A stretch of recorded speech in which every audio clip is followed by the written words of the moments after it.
बुजुर्गान मुहतरम, अल्लाह तबारक व तआला का ये बड़ा करम और एहसान और फजल है कि उस करीम ज़ात ने मुझे और आपको दीन का एक अहम फरीज़ा नमाज जुमा अदा करने के लिए यहाँ जमा फरमाया। हम दुआ करते हैं कि अल्लाह तबारक व तआला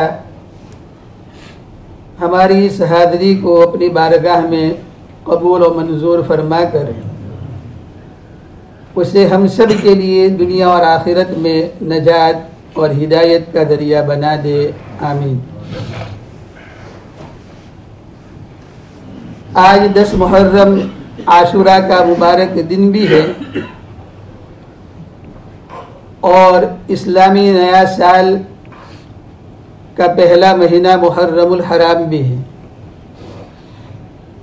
दुआ फरमाए कि अल्लाह तबारक व तआला जो गुज़िश्ता साल हमारा गुज़रा उसमें हमने जो कुछ कोताहियाँ, गलतियाँ, जो कुछ लग़्ज़िशें हुई अल्लाह ताला माफ़ फरमाए और जो इबादतें हुई अल्लाह उसे कबूल फरमाए और नया साल अल्लाह ताला मेरे लिए, आपके लिए, हमारी औलादे और नस्लों के लिए, उम्मत और इंसानियत के लिए मुबारक, आफियत, सेहत, इबादत वाला बनाकर अल्लाह ताला उसे मुकम्मल फरमाए, आमीन। अल्लाह तबारक व तआला कुरान मजीद में इरशाद फरमाते हैं कि बेशक अल्लाह तबारक व तआला तुम्हें हुक्म करता है, ऑर्डर करता है। ये आयत करीमा हम हर जुमा को इमाम साहब से सुनते हैं दूसरे खुतबे के अंदर। आयत के अंदर अल्लाह तबारक व तआला जो पैगाम देते हैं मुझे और आपको, उस पैगाम को मुझे और आपको सुनना भी है ध्यान से और अमल की नीयत से सुनना है और ये इरादा करना है कि अल्लाह तबारक व तआला की इस आयत पर मैं पूरी जिंदगी अमल करूंगा और इंशाअल्लाह। अल्लाह फरमाते हैं इन्नल्लाह यअमुरु बिल अदल, अल्लाह ताला तुम्हें इंसाफ का, अदल का हुक्म देता है। अदल इंसाफ हम सब जानते हैं आपस के अंदर, ताल्लुकात के अंदर, इसी तरीके से दूसरे मामलात के अंदर आदमी को हमेशा जो है अदल के ऊपर, इंसाफ के ऊपर, जस्टिस के ऊपर कायम रहना चाहिए। और अल्लाह तबारक व तआला इस आयत के अंदर रिश्तेदारों के साथ, जो हमारे ताल्लुकात वाले हैं, घर वाले हैं, उनके साथ एहसान का हुक्म देता है, कराबतदारी और सिला रहमी का हुक्म देता है। सिला रहमी और कराबतदारी, रिश्तेदारी, आपस के अंदर ताल्लुकात, इसका हुक्म अल्लाह तबारक व तआला ने कुरान मजीद में कई जगह पर इरशाद फरमाए हैं। और अल्लाह के नबी सल्लल्लाहु अलैहि वसल्लम ने अहादीस में भी कई जगह पर इसके बारे में ताकीद फरमाई है। रिवायतों में आता है कि एक मर्तबा आप अलैहिस्सलातु वस्सलाम सहाबाए किराम के साथ बैठे हुए थे और इरशाद फरमाया कि इस मजमे में अगर कोई आदमी ऐसा हो कि जिसका ताल्लुक अपने रिश्तेदार के साथ अच्छा न हो, तो वो मेरे इस मजमे के अंदर से, इस मजलिस के अंदर से उड़ जाए और चला जाए बाहर। चुनांचे रिवायतों में आता है कि सिर्फ एक सहाबी उठे, चले गए, थोड़ी देर के बाद वापस आ गए। अल्लाह के नबी सल्लल्लाहु अलैहि वसल्लम ने पूछा कि मेरे कहने के ऊपर पूरे मजमे में से तुम उठे और चले गए और कोई नहीं उठा? तो सहाबी ने कहा, या रसूलुल्लाह सल्लल्लाहु अलैहि वसल्लम, आपने जब ये बात इरशाद फरमाई कि अगर कोई ऐसा आदमी हो कि जिसका ताल्लुक अपने रिश्तेदार के साथ अच्छा न हो तो इस मजमे से उड़ जाए, तो मेरी खाला मुझसे नाराज थी, मेरी माँ की बहन, लिहाजा मैं मजमे से उठा, मेरी खाला के पास गया, मैंने दरवाजा खिटखिटाया, मेरी खाला ने दरवाजा खोला और मुझसे कहा कि तुम बेवकूफ कैसे आ गए, कभी मेरे घर पर नहीं आते हो? तो मैंने कहा कि मैंने अल्लाह के नबी का इरशाद सुना, लिहाजा मैं तुमसे ताल्लुक को कायम करने के लिए आया हूं, माफी चाहने आया हूं। चुनांचे मेरी खाला ने मुझे माफ कर दिया, उसने मेरे लिए दुआ की, मैंने उनके लिए दुआ की। तो अल्लाह के नबी सल्लल्लाहु अलैहि वसल्लम ने इरशाद फरमाया कि बेशक वो मजमा या वो लोग जहां पर इकट्ठे हो और उसमें कोई ऐसा आदमी हो जो अपने रिश्तेदारों के साथ, अपने घर वालों के साथ ताल्लुकात तोड़ता हो, अल्लाह तबारक व तआला की लानत होती है ऐसे लोगों पर। क्या मालूम हुआ कि एक सहाबी रसूल उठकर खड़े हुए, अल्लाह के नबी ने फरमाया मजमे में कोई हो, और हम देखें अपने माशरे के अंदर, अपने घरों के अंदर, अपने रिश्तेदारों में, हमारे हर घर के अंदर जो है रिश्तेदारी तोड़ने वाले लोग मौजूद हैं। शोहर और बीवी है, बीवी का ताल्लुक रिश्तेदारों के साथ नहीं है, कभी शोहर का ताल्लुक अपने ससुराल वालों के साथ नहीं है, कभी चचा के ताल्लुकात हमारे भतीजों और भांजों के साथ, मामू के ताल्लुकात नहीं है। तो गोया हमारे घरों में तो रोजाना लानतें आती है अल्लाह की तरफ से। हजरत फकीह अबुल लैथ समरकंदी अलैहि रहमा फरमाते हैं कि मैंने किसी बुजुर्ग का जो है ये मकोला पढ़ा और मैंने उनकी एक बात पढ़ी, एक नसीहत पढ़ी कि जिसमें उन्होंने ये कहा कि 3 लोगों से दूर रहो। उसमें एक वो जो अमानत में खयानत करता हो, दूसरा वो जो झूठ बोलता हो, तीसरा ये कि जो ताल्लुकात को तोड़ता हो रिश्तेदारों के साथ, उससे दूर रहो। क्यों? इसलिए कि वो फरमाते हैं कि कुरान मजीद में मैंने तकरीबन 3 या उससे ज्यादा जगह के ऊपर उन लोगों के ऊपर अल्लाह की तरफ से लानतों का नुज़ूल होना, लानतों का उतरना मैंने देखा है। मालूम हुआ कि अल्लाह तबारक व तआला हमें हुक्म देता है रिश्तेदारों के साथ ताल्लुकात, वातिदल कुर्बा,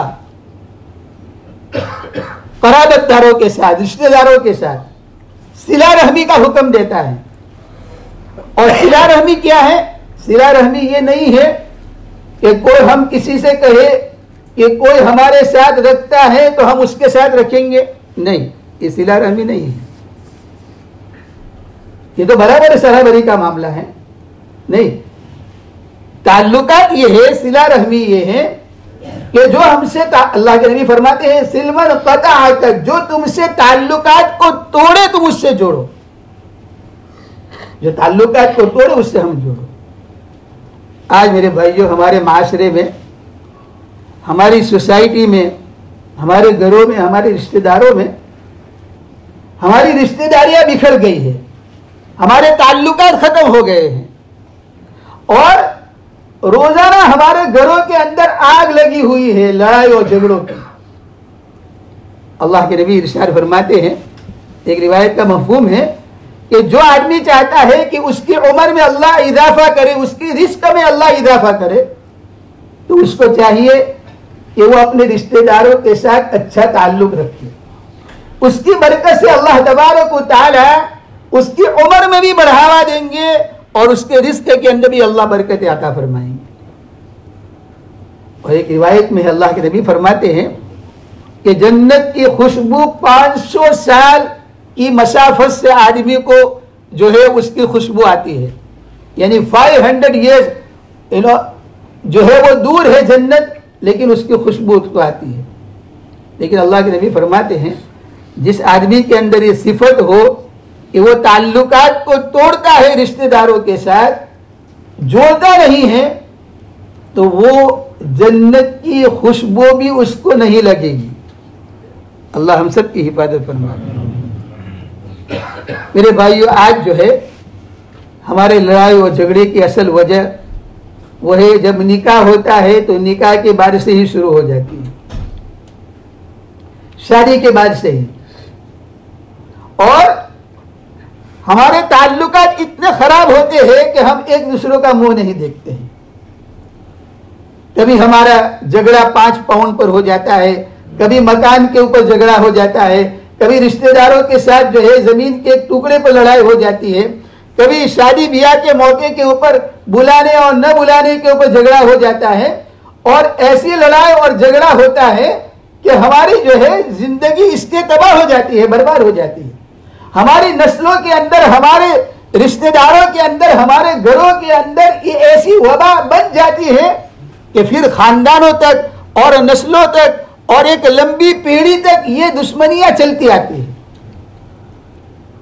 इसीलिए उलमा फरमाते हैं एक आदमी तहज्जुद पढ़ता है, रोजे रखता है, नवाफिल, एक आदमी कुरान की तिलावत करता है, पहली सफ में नमाज पढ़ता है, सब कुछ करता है, वो करता रहे, लेकिन अगर उसके अंदर ये सिफत है कि वो रिश्तेदारों के साथ ताल्लुकात तोड़ता है, सिला रहमी नहीं करता, तो बुजुर्गों ने लिखा है उसकी ये सारी इबादतें बेकार है, सब बेकार है।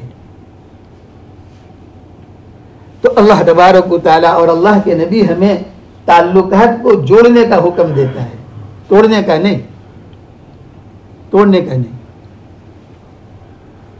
और आजकल हमारे माशरे के अंदर ये आम तौर के ऊपर बुराई है, वो ये है कि हम एक दूसरे के पीछे पड़े हैं, हम एक दूसरों के जो है एक दूसरे के साथ ताल्लुकात को तोड़ने में पड़े हैं। इसलिए बीवी और शोहर के ताल्लुकात नहीं है।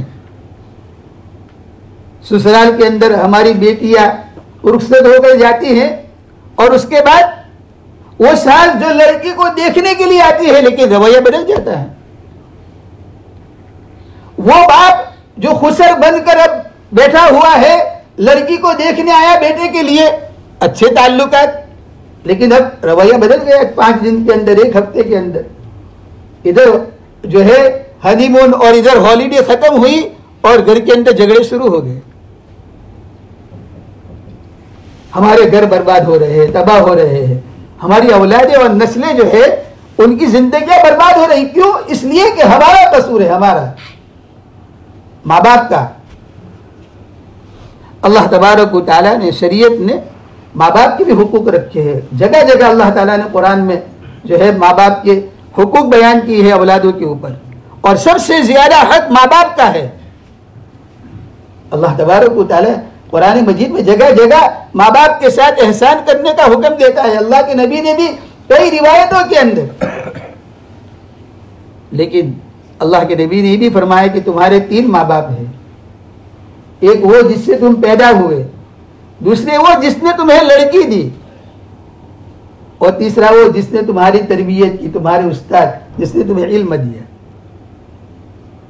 लेकिन अगर कोई लड़का या लड़की दोनों तरफ से होता है, बॉय और गर्ल्स दोनों साइड से, कि वो खुसर को जो है बाप मानने के लिए तैयार नहीं है, इसलिए दामाद होकर खुसर के बारे में बुरी बातें करता है, बहू होकर अपनी सास के बारे में बुरी बातें करता है, अपने खुसर की बुरी बातें करता है, और कभी दामाद बनकर जो है वो खुसर की बात करती है, बहू बनकर जो है अपने खुसर की बातें करती है। इसकी वजह से ताल्लुकात लड़के और लड़कियों के अंदर पैदा नहीं होते हैं, मोहब्बतें पैदा नहीं होती, और ये बुनियाद बनती है लड़ाई और झगड़े की, और ये बुनियाद बनती है आपस के अंदर घरों को तोड़ने की और घरों के टूटने की। इसलिए आज की इस मजलिस के अंदर मैं खुद अपने आप को कहता हूं और अब सबको जो है ये पैगाम देता हूं, अपने लड़के और लड़कियों के घरों को बचाने के लिए सब कुछ अगर कुर्बान करना पड़े तो सब कुछ कुर्बान कर दो, लेकिन उनका रिश्ता बचा लो, उनका घर बचा लो। कभी झुकना पड़े झुक जाओ। ये नहीं है कि हम जो है वो कहते हैं कि मियाँ भाई की टंगड़ी ऊंची, वो नहीं। अगर झुकना पड़े तो झुक जाओ,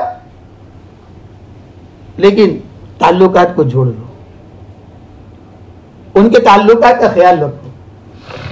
और इसी तरीके से जो है ये सोचो कि मुझे अल्लाह और उसके रसूल का ये हुक्म है, रिश्तेदारों के साथ, अगर भतीजे है चचा के साथ अच्छे ताल्लुकात रखिए, मामू है भांजों के साथ, भांजे है मामू के साथ, बाप है औलाद के साथ, औलाद है बाप के साथ, माँ के साथ, खाला के साथ, रिश्तेदारों के साथ एक ऐसा माहौल होना चाहिए, और हमारे घरों के अंदर हमारे रिश्ते इतने मजबूत होने चाहिए कि जिसकी वजह से अल्लाह और उसका रसूल हमसे राजी हो जाए, हमसे खुश हो जाए। तो मेरे भाइयों, ये जो है हमारे लिए बहुत जरूरी है। अल्लाह तबारक व तआला हमें जगह जगह इसका हुक्म देते हैं। शोहर के जहां हुकूक है वहां पर औरत के भी हुकूक है, माँ बाप के हुकूक है वहां पर खुसर और सास के भी हुकूक है। और लड़ाई और झगड़े को आदमी कम से कम करे अपने घरों के अंदर, इससे बेबरकती होती है, इससे जो है आपस के अंदर दुश्मनियां ज्यादा होती है। और आज तो ऐसा माहौल हो गया है कि हम 5 पाउंड के लिए, 50 पाउंड के लिए, 100 पाउंड के लिए, 500 और 1000 पाउंड के लिए रिश्तेदारियां खत्म कर देते हैं। जमीन के एक टुकड़े के लिए हमारी जो है जिंदगियां बर्बाद। भाई और बहन के ताल्लुकात नहीं है, क्यों? इसलिए कि जमीन के लिए लड़ाई है, घर के लिए लड़ाई है, तो मकान जमीन सब दुनिया में रह जाएगी। और अगर आपने लोगों के साथ, रिश्तेदारों के साथ अच्छा ताल्लुक कायम किया तो अल्लाह उसकी बरकत से हमें जन्नत देगा, अल्लाह उसकी बरकत से हमसे राजी होंगे, अल्लाह के नबी की सिफारिश हमें नसीब होगी, और हमारे घरों के ऊपर जो लानतें हैं वो लानतें खत्म होगी। और इस मुल्क के अंदर तो क्या होता है, हम कहते हैं आई डोंट केयर, मुझे कुछ पड़ी नहीं है। इसलिए पड़ी नहीं है कि हुकूमत पैसे सबको देती है, अगर जॉब नहीं है तो उसको पैसे मिलते हैं, तो कहता है मैं हमारा घर में खाई खुश हूं, बस मुझे कोई नहीं पड़ी नहीं, मैं खुश हूं। हुकूमत पैसे बंद कर दी तो सबको एक दूसरे की जरूरत पड़ेगी, फिर आटा लेने की भी जरूरत पड़ेगी, फिर रोटी लेने की भी जरूरत पड़ेगी। तो हर एक को इतने पैसे मिलते हैं कि जिससे वो अपनी जिंदगी गुजारता है, लेकिन आई डोंट केयर। और इसकी वजह से क्या होता है कि हमारी औलादें सीखती है, हम अपनी औलादों को ये देकर जाते हैं। तो इसलिए मेरे भाइयों, हमें ये सोचना है कि हमें अल्लाह और उसके रसूल का ये हुक्म है। इसीलिए रिवायतों में आता है, अल्लाह कुरान में फरमाते हैं वआतिज़िल कुर्बा, दो रिश्तेदारों को, तुम्हारे रिश्तेदारों में जो गरीब है उसको पहले दो। हम क्या करते हैं, नहीं रिश्तेदार गरीब है, नहीं उसको तो पैसे देना है कहीं बस। हम मस्जिदों में देते हैं, मदारिस में देते हैं, बहुत अच्छा काम है, देना चाहिए। लेकिन अल्लाह फरमाते हैं कि सबसे पहले अपने गरीब रिश्तेदारों को दो।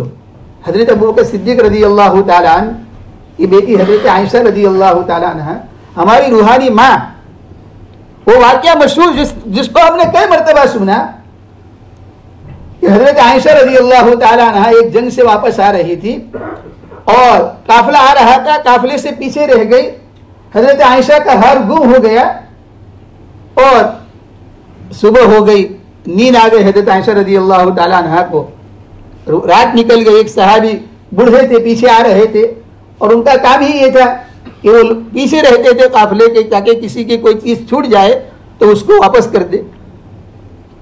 देखा कि कोई सोया हुआ है तो उन्होंने हजरत आयशा रज़ी अल्लाह तआला अन्हा को देखा कि ये तो हमारी माँ है, तो इन्ना लिल्लाह पढ़ा तो हजरत आयशा की आंख खुल गई, अपने चेहरे को छुपा लिया और उन्होंने अपना ऊंट बिठाया। और फिर उसके बाद लंबा वाक़या आपने सुना होगा।